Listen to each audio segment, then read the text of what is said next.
Hello everyone, MDP study GK চ্যানেলে স্বাগতম।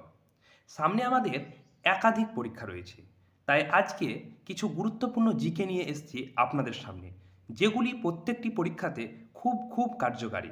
আজকে আলোচনা করব যেমন ভারতের জাতীয় সঙ্গীত কিংবা ন্যাশনাল অ্যানথেম নিয়ে।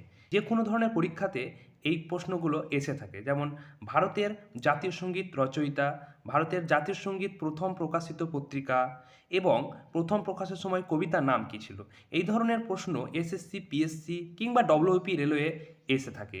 এই ভিডিওটি শেষ পর্যন্ত দেখার অনুরোধ রইল। বন্ধুরা, বেশি কথা না বাড়িয়ে মেন টপিকে আসা যাক। যেমন প্রথম প্রশ্ন আমাদের হচ্ছে, ভারতের জাতীয় সঙ্গীত রচয়িতা কে? রবীন্দ্রনাথ ঠাকুর। এটি খুবই গুরুত্বপূর্ণ একটি প্রশ্ন। ভারতের জাতীয় সঙ্গীত রচয়িতা রবীন্দ্রনাথ ঠাকুর। এবং নেক্সট প্রশ্ন হচ্ছে, ভারতের জাতীয় সঙ্গীত হিসাবে গ্রহণ করা হয় কত খ্রিস্টাব্দে? 24শে জানুয়ারি 1950 সালে। এটিও খুব গুরুত্বপূর্ণ প্রশ্ন। এবং নেক্সট প্রশ্ন হচ্ছে, প্রথম প্রকাশিত পত্রিকার নাম কি? রবীন্দ্রনাথ সম্পাদিত। এটিও খুব গুরুত্বপূর্ণ প্রশ্ন। এই রবীন্দ্রনাথ সম্পাদিত প্রথম প্রকাশিত পত্রিকা। এবং নেক্সট হচ্ছে, এবং এখানে আরেকটি অ্যান্সার পেয়ে যাবেন, 1912 সালে প্রথম প্রকাশিত হয়।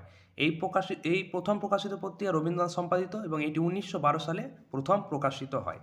নেক্সট হচ্ছে, প্রথম প্রকাশের সময় কবিতার নাম কী ছিল? সেটি হচ্ছে ভারত বিধাতা। এবং নেক্সট হচ্ছে, এই কবিতাটি ইংরেজিতে অনুবাদক করেন কে? সেটি হবে রবীন্দ্রনাথ ঠাকুর। এটিও খুব গুরুত্বপূর্ণ প্রশ্ন। এবং নেক্সট হচ্ছে, ইংরেজিতে এই কবিতার নাম কি? সেটি হবে the morning song of India. এই প্রশ্নটাও খুব গুরুত্বপূর্ণ প্রশ্ন। এবং নেক্সট হচ্ছে, এই গানটির কয়টি স্তবক রয়েছে? এটি হবে 5টি। এই গানটির কয়টি স্তবক রয়েছে? 5টি। সৈন্যবাহিনী কয়টি স্তবক গাইতে পারে? এটি খুব গুরুত্বপূর্ণ। কেবলমাত্র 1টি স্তবক গাইতে পারে সৈন্যবাহিনী। এটি খুবই গুরুত্বপূর্ণ, কারণ সৈন্যবাহিনী কয়টি স্তবক গাইতে পারে? এটি খুবই আনকমন একটি প্রশ্ন। কেবলমাত্র 1টি স্তবক গাইতে পারে। নেক্সট প্রশ্ন 9 নম্বর হচ্ছে, গানটি প্রথম গাওয়া হয়েছিল 17ই ডিসেম্বর 1911 সালে কংগ্রেসের কলকাতা অধিবেশনে। এই গানটি প্রথম গাওয়া হয়েছিল। এবং নেক্সট হচ্ছে 10 নম্বর কোশ্চেন হচ্ছে, ভারতের জাতীয় সঙ্গীত গাইবার সময় কত সেকেন্ড? 52 সেকেন্ড। এটি সকলে আমরা জানি, তবুও অনেক পরীক্ষাতে এই প্রশ্নটা এসে থাকে।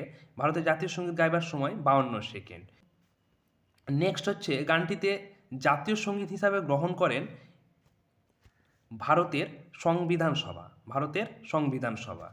নেক্সট হচ্ছে 12 নম্বর প্রশ্ন হচ্ছে, ভারতের জাতীয় সঙ্গীতের রচয়িতা কে?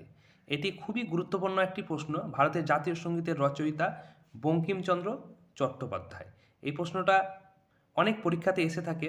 ভারতের জাতীয় সঙ্গীতের রচয়িতা বঙ্কিমচন্দ্র চট্টোপাধ্যায়। নেক্সট হচ্ছে 13 নম্বর প্রশ্ন হচ্ছে, কোন উপন্যাসে প্রথম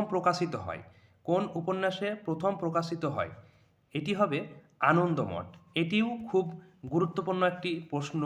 আনন্দমঠ কোন উপন্যাসে প্রথম প্রকাশিত হয়? আনন্দমঠ। নেক্সট হচ্ছে, আনন্দমঠ উপন্যাসের প্রকাশকাল কত খ্রিস্টাব্দে? সেটি হবে 1882 সালে। নেক্সট প্রশ্ন হচ্ছে, প্রথম গাওয়া হয় কত খ্রিস্টাব্দে? এটি হবে 1896 খ্রিস্টাব্দের 28শে ডিসেম্বর কলকাতা কংগ্রেস জাতীয় অধিবেশনে এটি প্রথম গাওয়া হয়। নেক্সট শেষ প্রশ্ন হচ্ছে, এটি ইংরেজিতে অনুবাদক করেন কে? শ্রী অরবিন্দ